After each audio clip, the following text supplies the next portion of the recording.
Hi, everybody. I'm Jeff Gluck, along with Jim Duff here. And NASCAR recently instituted a test ban. They're not going to let any teams test at any NASCAR-sanctioned tracks in 2009. And it's kind of a necessary thing for the sport right now, at least in most people's eyes. But I was lucky enough to find Mr. Duff here, who disagrees with that. And I'd like to start off by asking him why, because I'm kind of mystified. Well, while I think NASCAR's intention is really good, saving the teams money, unfortunately, it's an engineering-based sport. If you don't go and test, you don't know what you've got, you're never going to advance. I think this decision relegates all the also-rans this year to also-ran status again next year. We're going to see the same four big organizations which have got the money and they also have the equipment that they can do the computer simulations and everything. They're going to continue to improve one way or another, even if they have to go out to Iowa Speedway and other far-flung places. They're going to continue to improve. This simply eliminates the chance of the also-rans to get any better. I don't quite agree with that. And you talk about how it's an engineering-based sport and you have to put it on the track, but actually, like you said, there's all this computer simulation software, the 7 posts, there's the wind tunnel time, there's chances where you can make gains in the sport, there's different things that you can do. And actually, I kind of agree on the point that the big teams will still be the best teams, and that's the reason is because they have the most money and they can do the most things, but it's not because of the testing. I mean, the test ban will actually allow the smaller teams to catch up a little bit, because when they show up at the track, the best teams won't just be the ones that are the big ones and have had us time right off the truck. Because a lot of stuff now with racing, a lot of your success is determined in the shop and what you've learned from testing. And if you can't go test, those big teams aren't going to get as far away, and it's going to give the smaller teams an opportunity to catch up and not be so far behind when they come to the track. Now, the problem is, who does testing favor or not testing favor? I'm not sure what ultimately is going to happen as far as with the small teams, because will they be able to go in the wind tunnel and do the 7-post time? And that's why I don't think they will, and because they don't have the resources and money to do it. But it's not because they won't be able to test, is my point. Well, I mean, I think certainly, some valid points there.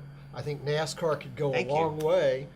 NASCAR could go a long way, though, by opening up the track that's right in the backyard of all the teams, and it's also a 1.5-mile track, which is what 14 of the races are on, and that would be Lowe's Motor Speedway. The teams say they don't want that, though. They say that wouldn't help them that much, that they've been there. They already have simulation programs that basically put the cars on that track without them ever having to do it. They didn't even want to go there. We tested there twice this year. They didn't even want to go a second time in September because they said, we've already learned enough stuff here. We don't need to test here. But that's in the big NASCAR organized test, which, as we know from the Daytona example, is not particularly successful.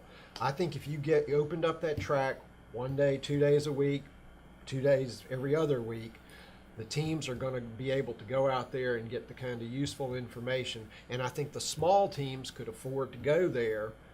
And again, do we want the sport being run by the smallest teams, which have the least sponsorship? Sure, we want to keep them in the sport, but if it costs money. Now, racing is an expensive sport. You just hit on it, and that's why if this argument was happening at another time, I might tend to agree with you. But look at the time we're in. There is no money, and you have to save the teams any money you can. I mean, look at me. I don't even have enough money for razors, so. This is a tough time, a tough economic climate. NASCAR made the right move for right now, where we're at as far as banning on testing. Well, I think it just guarantees, though, that we're going to see the same teams at the front next year. I think it's bad news for the Joey Logano's of the world. Sure. Any of the new Absolutely. drivers that are coming in will have very limited opportunities to go out there, get some experience, some seat time.